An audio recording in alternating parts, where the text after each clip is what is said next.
జై శ్రీరామ్. శ్రీరామ కథ 42వ భాగం. మూలం శ్రీ వాల్మీకి మహర్షి రామాయణం. సంకలనం మఖ. రాముడు కరదూషణులను సంహరించడాన్ని అకంపనుడు అనే రాక్షసుడు చూసి లంకపట్టణానికి చేరుకున్నాడు. అక్కడ ఆయన రావణుడి పాదాల మీద పడి రాముడు కరదూషణులను ఎలా సంహరించాడో వివరించాడు. ఆగ్రహించిన రావణుడు అసలు ఆ రాముడెవరు, దండకారణ్యంలో ఎందుకున్నాడు, వారితో ఉన్న స్త్రీ పేరేమి, అసలు 14,000 మంది రాక్షసుల్ని రాముడు ఒక్కడే ఎందుకు సంహరించాడు, నాకు కారణం చెప్పన్నాడు. అప్పుడు అకంపనుడు, రాముడు సామాన్యమైన వ్యక్తి కాదు, దశరథుడి కుమారుడు, విశేషమైన తేజస్సు కలిగినవాడు. ఆయన తమ్ముడు లక్ష్మణుడు రాముడికి బహిర్ప్రాణంగా సంచరిస్తూ ఉంటాడు. ఆయన రాముడిని కుడిభుజం లాంటి వాడు. సర్వకాలముల యందు రాముడిని కాపాడుకోవటం కోసమే తన కర్తవ్యంగా పెట్టుకున్నాడు. రాముడు తన ధర్మపత్ని అయిన సీతతో కలిసి 14 సంవత్సరాలు అరణ్యవాసం చేయటానికి దండకారణ్యానికి ప్రవేశించాడు.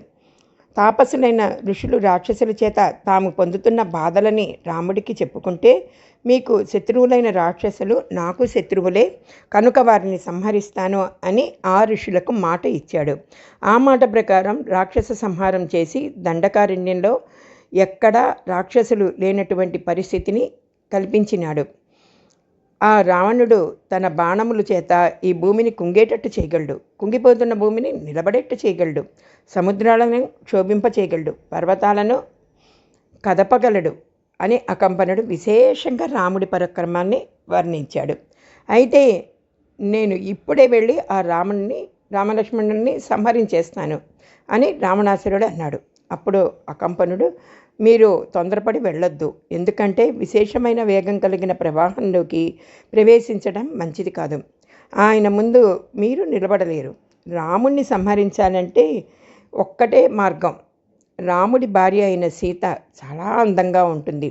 ఆ సీతతో అందంతో సమానమైన వాళ్ళు గంధర్వుల్లో కానీ, యక్షులు, కిన్నెరులు కానీ, రాక్షసుల్లో కానీ లేరు. ఆవిడే మానవ కాంత. అందుకని రాముడు నేను సమయం చూసి సీతను అపహరించి తీసుకొచ్చి నీ భార్యగా చేసుకో. సీత పక్కన లేకపోతే రాముడు జీవించలేడు. సీతని పోగొట్టుకున్న రాముడు తనంతట తానుగా ప్రాణాలను విడిచిపెడతాడు. చేత ఈ కపటోపాయంతో రామవధకి పూనుకో అన్నాడు. రావణుడు వెంటనే బయలుదేరి మారీచ ఆశ్రమానికి వెళ్ళి, నాకు ఒక ముఖ్యమైన పని పడింది, నువ్వు మాయలు తెలిసిన వాడివి, అందుకని సీతాపహరణంలో నాకు ఉపకారం చేయి అని అడిగాడు. ఈ మాట నా మారీచుడు, నీకు అసలు ఎవరు చెప్పారు సీతాపహరణం చెయ్యమని? బహుశా నిన్ను సంహరించడానికి కోసమని నీ శత్రువు ఎవడో నీకు ఈ సలహాలు చెప్పినవాడై ఉండుండాలి. నాకు తెలుసు, వాడు నిన్నే కాదు సమస్త దానవ కులాన్ని నాశనం చేయాలని ప్రతిజ్ఞ పోని ఉంటాడు. ఆ ప్రతిజ్ఞ నెరవేర్చుకోవడానికి వాడు నీకు రాముడితో వైరం కప్పెట్టాడు. రాముడితో వైరం పెట్టుకున్నవాడు ఎవడూ జీవించడు. రాముడు శక్తి సామర్థ్యాలు ఏమిటో నాకు తెలుసు. నా మాట విని సీతాపహరణ చెయ్యకో అన్నాడు. నువ్వు ఇంతగా చెప్తున్నావు కనుక నేను సీతాపహరణం చెయ్యను అని రావణుడు వెనక్కిడిపోయాడు. ఈ పైన జరిగిన కథ గురించి పెద్దలలో చాలా భేదాభిప్రాయాలు ఉన్నాయండి. ఎందుకంటే దీన్ని నిజంగా వాల్మీకి మహర్షి రచించారా, లేక ఎవరన్నా రచించి రామాయణంలోకి చొప్పించారా? ప్రధాన పాత్రని ప్రవేశించేటప్పుడు వాల్మీకి మహర్షి ఆ పాత్ర గురించి తగినంత పరిచయము, వివరణ ఇస్తారు. కానీ ఇక్కడ రావణ పాత్ర గురించి ఎలాంటి పరిచయము లేకుండానే కథ సాగిపోయింది. అలాగే మారీచుడు చెప్పగానే అంత బేలగా రావణుడు తిరిగి వచ్చేస్తాడా? కేవలం ఒక రాక్షసుడు చెప్పిన కథనాన్ని విని రావణుడు సీతాపహరణం చెయ్యడానికి వెళ్తాడా? శూర్పణఖ ఆకాశ మార్గంలో లంకకు వెళ్తే అకంపనుడు భూమార్గంలో వెళ్ళాడు. దీని ప్రకారం శూర్పణఖ ముందు వెళ్ళాలి, కానీ అకంపనుడే ముందు వెళ్ళాడు. ఇవన్నీ వాల్మీకి రచనా శైలిలో విభేదిస్తున్నట్టు మనకి కనబడటం చేత కొంతమంది పెద్దలు వీటిని అంగీకరించలేదు. ఈ సర్గల్ని బహుశా రామాయణంలోనివి కాకపోవచ్చు అన్నారు కనుక వీటిని వివాదాస్పద సర్గలుగా ప్రకటించారు. అవునా కాదా అన్నది ఆ పరమేశ్వరుడికే తెలియాలి. ఇక మనం కథలోకి వస్తే, అకంపనుడు వెళ్ళిపోయాక తర్వాత శూర్పణఖ లంకా పట్టణంలోకి ప్రవేశించింది. అసలు ఈ అకంపనుడు అనేవాడు వచ్చాడా లేదా, మారీచుడి దగ్గరికి వెళ్ళాడా లేదా అనేది వివాదాస్పదంగా మారిపోయిందని చెప్పాం కదండి. ఇప్పుడు చూడండి, ప్రధాన పాత్రని ప్రవేశించేటప్పుడు వాల్మీకి ఆ పాత్రను వర్ణిస్తాడు అని మనం తెలుసుకున్నాం. ఇప్పుడు శూర్పణఖ లంకా పట్టణంలోకి ప్రవేశించింది. ఇంద్రుడి చుట్టూ దేవతలు సభలో కూర్చున్నట్టు ఆ రావణుడి చుట్టూ మంత్రులను కూర్చుని ఉన్నారు. ఆ రావణుడు దేవతల చేత, గంధర్వుల చేత, యక్షుల చేత, కింపురుషులు చేత సంహరింపబడాడు. ఆ సభలో నోరు తెరుచుకుని ఉన్న రావణాసురుణ్ణి చూస్తే నోరు తెరిచి మీదకి వస్తున్న యమధర్మరాజు జ్ఞాపకం వస్తాడు. దేవతలతో అనేక సార్లు యుద్ధాలు చేయటం వలన ఆయన గుండెల మీద ఇంద్రుడి వజ్రాయుధాల దెబ్బలు ఉన్నాయి.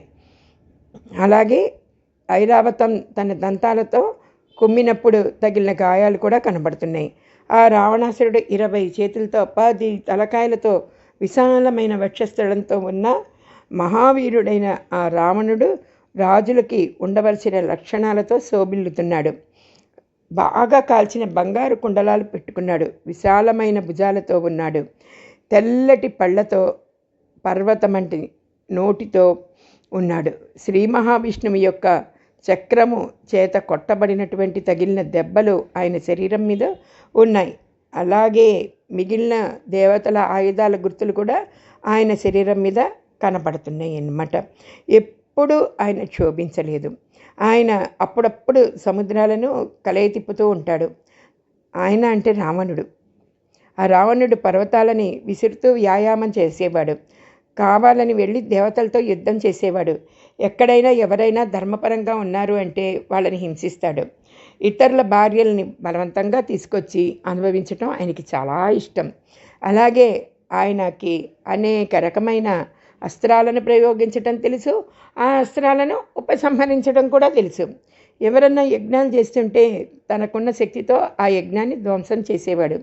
ఒకసారి పాతాళంలో ఉన్న వాసుకిని ఓడించాడు.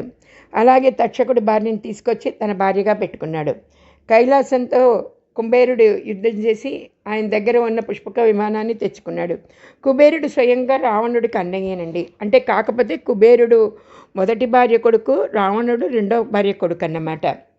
ఉత్తర భారతంలో చైత్రరథం అనే అందమైన వనం ఉంది అని ఎవరో చెబితే రావణుడు అక్కడికి వెళ్ళి ఇంకా ఇంత అందమైన వనం నాకు లేనప్పుడు ఎవరికి ఉండకూడదని ఆ వనాన్ని నాశనం చేశాడు. అలాగే స్వర్గలోకంలోని నందనవనం నాశనం చేసేశాడు. అప్పుడప్పుడు ఆకాశంలో నిలబడి సూర్యచంద్రుల గమనాన్ని ఆపుతాడు. రాక్షస లక్షణాలు.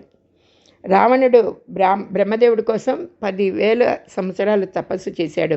అన్ని సంవత్సరాలు తపస్సు చేసిన బ్రహ్మదేవుడు ప్రత్యక్షమైపోయేసరికి తన 10 తలకాయలు నరికి అగ్నిలో వేశాడు.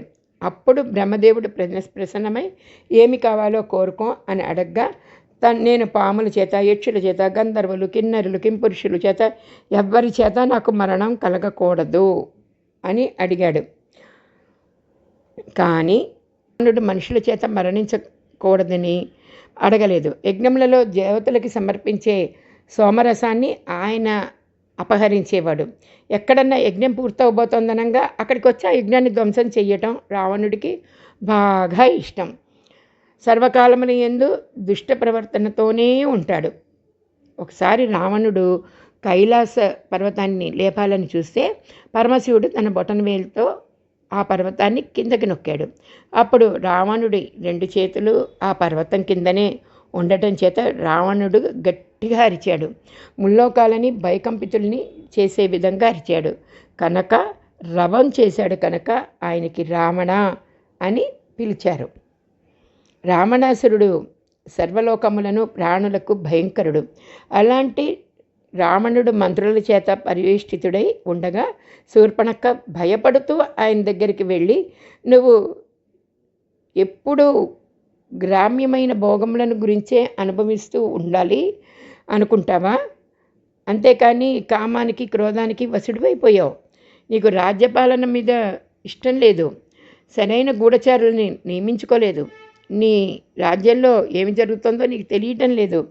శ్మశానంలో ఉన్న అగ్నిని ఎవరూ ముట్టుకోనట్టు సింహాసనం మీద కూర్చున్న నీలాంటి వాడిని చూసి ప్రజలకు దగ్గరయ్యారు. ఎంత శ్లేష్మంగా తిట్టిందండి. ఈ శ్లేషాలంకారం ఏంటి అంటేను ఆయన లంక ఒక శ్మశానం కింద పోల్చింది. నీ గూఢచారులు ఎక్కడ ఏమి జరుగుతోందో తెలుసుకోరా, తెలుసుకున్నా నీకు వచ్చి చెప్పరా, చెప్పినా నువ్వు బాధపడవా, రోజు రోజుకి నీ శత్రువులు పెరిగిపోతున్నారు, నువ్వు మాత్రం కామంతో కళ్ళు మూసుకుని ఉండిపోయావు. ఓసారి కానీ నువ్వు రాజభ్రష్టుడివి అయ్యావంటే అవకాశం దొరికిందని ప్రజలు నిన్ను కొట్టి చంపుతారు. నీ కీర్తి అంతా సముద్రం ఉన్న పర్వతంలా ప్రకాశించడం మానేస్తుంది. నువ్వు దండకారణ్యంలో మునుల్ని హింసించడానికి 14,000 మంది రాక్షసుల్ని పెట్టావు కదా, కానీ ఒక్క రాముడు భూమి మీద నిలబడి ఇంతమందిని చంపేశాడు. ఇవన్నీ తెలుసుకోకుండా నీ ఇష్టం వచ్చినట్టు నువ్వు ప్రవర్తిస్తున్నావు. కొద్ది కాలంలోనే నీ పతనం ప్రారంభమవుతుందని అంది. ఆమె ఏ రకంగా అన్నా కూడా ఇది వాస్తవం. కొద్ది కాలంలోనే రావణుడి పతనం ప్రారంభం కాబోతోంది. శూర్పణఖ మాటలు విన్న రావణుడు, అసలు ఈ రాముడు ఎవరు, అరణ్యానికి ఎందుకు వచ్చాడు, ఆయన దగ్గర ఉండటం ఇటువంటి ఆయుధాలేంటి, రాక్షసులను ఎందుకు చంపాడు, నీ ముక్కు చెవులు ఎవరు కోసారు, నువ్వు చూసినట్టు నువ్వు నాకు చెప్పు ఇప్పుడు అన్నాడు. అప్పుడు ఆ శూర్పణఖ, రాముడు పెద్ద పెద్ద చేతులతో విశాలమైన కన్నులతో మునులలాగా నారచీర కట్టుకుని కృష్ణాజినం వేసుకుని మన్మధుడిలా అందమైన రూపంతో ఉంటాడు. ఆయన దశరథ మహారాజు పెద్ద కుమారుడు. దేవేంద్రుడు పట్టుకున్నట్టు ధనస్సును పట్టుకుని నారాజ బాణములను సంధిస్తే అవి నోరు తెరుచుకుని విషం కక్కుతూ వస్తున్న మహాసర్పాల్లాగా ఉంటాయి. రాముడు 14,000 మంది రాక్షసుల్ని చంపుతున్నప్పుడు నేను అక్కడే ఉన్నాను. చంపినవాడు రాముడని నాకు తెలుసు. కానీ రాముడు బాణం ఎప్పుడు తీశాడో, వింటినారికి ఎప్పుడు సంధించాడో, ఎప్పుడు గురి చూసి వదిలాడో నేను చూడలేదు. కానీ రాక్షసుల తలకాయలు టకటకమని తెగిపోవటం నేను చూశాను. రాముడు అంత తీవ్రమైన వేగంతో బాణప్రయోగం చేస్తాడు.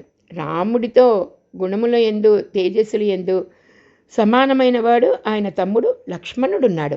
రాముడికి కుడిభుజంలా బయట తిరుగుతున్న ప్రాణంలా సర్వకాలముల యందు రాముడిని రక్షిస్తూ ఉంటాడు. రాముడికి భార్య పేరు సీత. ఆమె పూర్ణ చంద్రబింబంలా ఉంటుంది. విశాలమైన నేత్రములు కలిగి ఉంటుంది. నిరంతరం రాముణ్ణి అపారమైన ప్రేమతో సేవిస్తూ ఉంటుంది. ఆమె నల్లటి జుట్టుతో ఉంటుంది. అందమైన ముక్కుతో అందమైన స్వరూపంతో ఉంటుంది.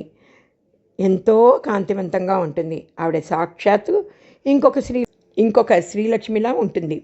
కాల్చి తీసిన బంగారంలా ఆవిడ శరీరం ఉంటుంది. ఎర్రటి రక్తం లోపల నుంచి కనపడుతున్నటువంటి తెల్లటి గోళ్లతో ఉంటుంది.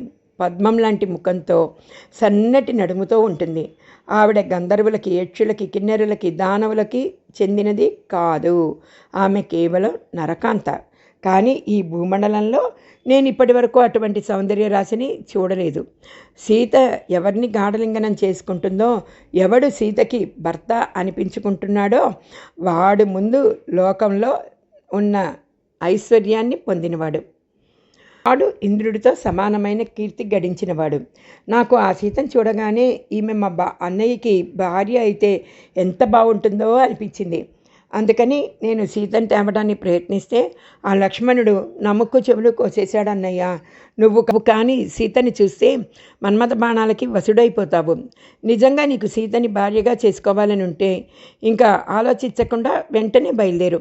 నువ్వు సీతని నీదిగా అనుభవించు, అడ్డొచ్చిన రాముణ్ణి సంహరించు అనింది. ఇప్పుడు చూడండి, అప్పుడు ఎలా ఉన్నాయి శూర్పణఖ మాటలు, ఇప్పుడు ఎలా ఉన్నాయి. ఇదే రాక్షస లక్షణాలు. శూర్పణఖ మాటలు విన్న రావణుడు తన చుట్టూ కూర్చున్న మంత్రుల వంక చూసి, ఇక మీరు బయలుదేరండి అన్నాడు. సశేషం. వ్యాఖ్యాత మీనా.